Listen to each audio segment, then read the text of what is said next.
This Christmas, I'm participating in a special Secret Santa program for seniors, and it's specifically for seniors that have health conditions that disallow them from being able to leave their homes. So they're shut-ins that are pretty isolated, and volunteers are paired with their special senior, and the senior fills out a questionnaire about gifts and interests that they have, things that would be helpful to them.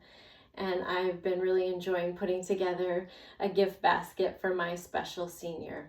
And one of the items that was requested by my senior is a lava lamp, of all things.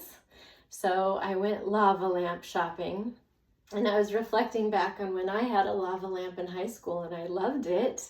I don't know why I gravitated away from it, probably just outgrew it and it didn't match my decorative aesthetic. But the store was having a sale, buy one, get one free lava lamp. So I ended up going home with 2 lava lamps. So I set one up in my room last night and I was laying there, and it was amazing just laying in the dark with the warm glow of the lava lamp and the colors and the shapes reflecting on the ceiling. And I thought, why did I ever stray away from lava lamps? This is so peaceful and serene. So I'm adding the lava lamp to my list of personal healing modalities. And if you're looking for a simple way to bring some calmness and tranquility into your environment, I highly recommend a lava lamp. And today I'm going to be talking about the healing that can come through the restorative justice process, through reparation for crime victims in that judicial process as a result, as a benefit of the Crime Victims' Rights Act. And this act was passed in October of 2004. And prior to the act, victims of federal crimes, family members of lost loved ones, were not included very much so in the criminal process, in the judicial process of prosecution of the offender. You know, if a loved one's life had been taken, the family wouldn't necessarily be notified of the hearings or be given opportunity to address the court about the impact to them as a family. Or a crime victim of a federal crime would not have opportunity to be notified if an offender had been released from custody and kind of be left wondering and in the dark, am I safe? Are they in custody? And so this act provided additional rights for crime victims, and there are rights for victims of all types of crimes, but I'm going to be speaking specifically from the scope of a federal crime victim, because often in our gang stalking cases we're the victims of many federal crimes. And I'm not an attorney, so if you have questions in greater depth that you would like answered, please consult with an attorney. I'm speaking from the capacity of an advocate. And as an advocate, I accompanied victims of stalking, domestic violence, sexual assault, crimes of that nature to court. I would go be with them as a support person, or if they were meeting with the prosecution, and kind of help them to know what's coming next procedurally in the legal process of a case, so that they weren't caught off guard and they felt like they had an idea of what to expect next, because they were already going through a lot of trauma, and the last thing a victim needs is to be re-traumatized through the very system that's intended to bring them justice.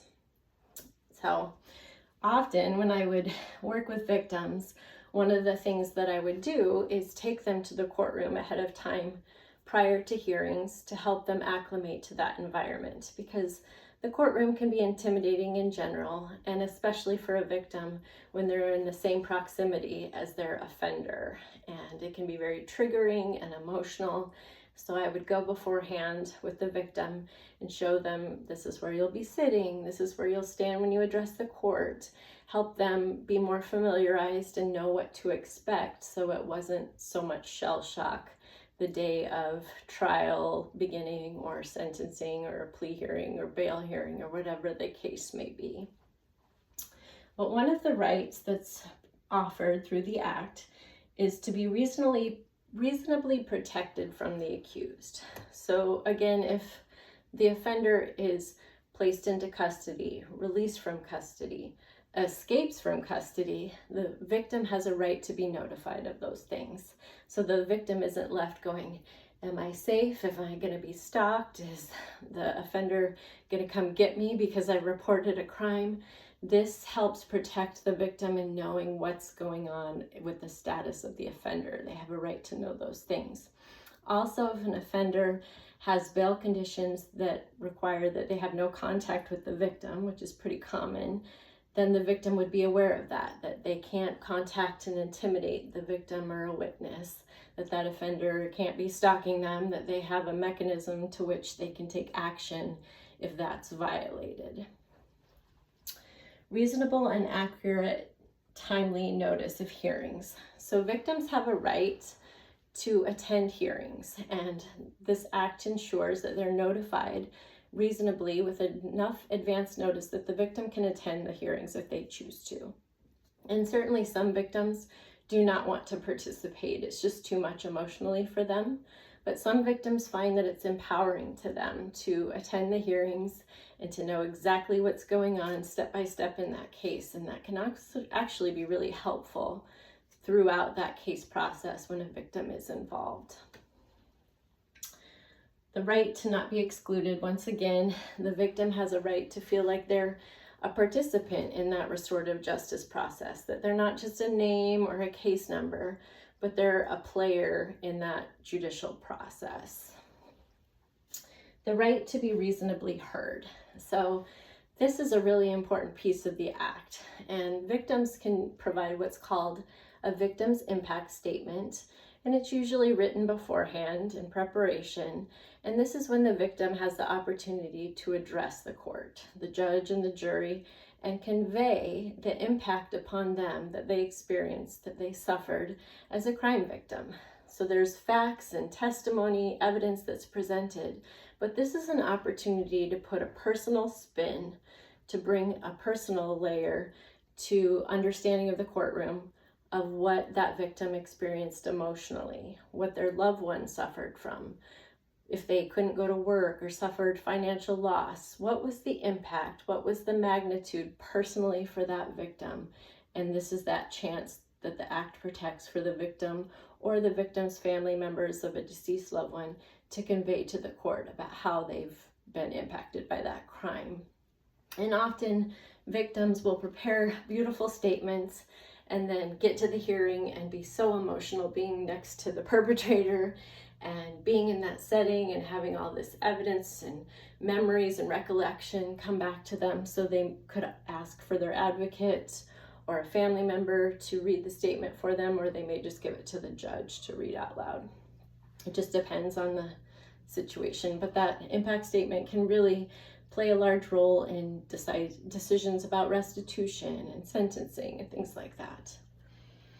The right to confer is the right that the victim has to meet with the prosecution and provide input. So obviously the prosecution is going to make a decision based on applicable law and what they deem to be appropriate, but it gives the victim opportunity to give some feedback. If they think that that offender has a high chance of rehabilitation and is remorseful, they can certainly convey that. Or on the other hand, if that offender has no remorse and no accountability, that's when the victim can really express, I'm fearful for future victims, and I think a maximum sentence would be appropriate because there's such a lack of accountability here. But it provides a right to that victim to at least be heard in that capacity. The right to full and timely restitution. So if a victim has suffered financial loss, whether it be property damage, theft, financial crimes, missed time from work, whatever they've suffered as a result of the crime, this is the opportunity for there to be restitution so that it's not complete loss, so that there's reparation, and that final judgment can include an amount that has to be repaid to the victim. And again, that victim impact statement can play a large role in helping decide that amount. The right to be treated with fairness, dignity, and privacy when appropriate, depending on the case type. But the victim being treated with dignity and respect is so important in this situation because a victim's already suffered so much through the initial crime, the last thing they need to experience is being re-traumatized, re-victimized, experiencing secondary victimization through the very process that is intended to bring them justice. So as these rights are applied properly, it helps protect the victim from suffering further. The right to be informed of a plea deal. So this prevents a victim from being caught off guard and learning that charges have been lessened or dismissed, or a plea agreement's been reached that they know nothing about. Because when a victim learns of a plea that way, it can really diminish and make them feel like their experience is being minimized and not taken seriously, which can be very traumatic and disempowering to a victim. So this ensures the victim is not caught off guard, but knows and has some explanation, we're going to reach a plea agreement. This is why we think it's appropriate. And then the victim at least feels like they are a participant and know ahead of time, even if they don't agree with it, at least they're not caught off guard. The right to not have unreasonable delay. So if a perpetrator is intentionally filing for continuances and trying to delay the legal process, this act helps protect that from happening, because it's not fair to a victim to have it dragged on and on. In order for a victim to find healing, to find closure, wrapping up this process in a timely manner is a big piece of that. And lastly, the right to have all of these rights explained to the victim, to be made aware that they have the right to be notified of the offender in and out of custody, that they have the right to be notified of hearings and attend them, that they have the right to address the court, that they have the right to confer with prosecution. They have the right to be notified that they have those rights. And as these rights are honored and applied properly, it can make the difficult process of going through the judicial process lessened and help re-empower a victim who was disempowered through criminal acts. It helps that victim take back their voice and feel like they're standing up for themselves, and can really lead to some closure and some healing so that a victim can move forward. And the act is a beautiful protection in aiding with that.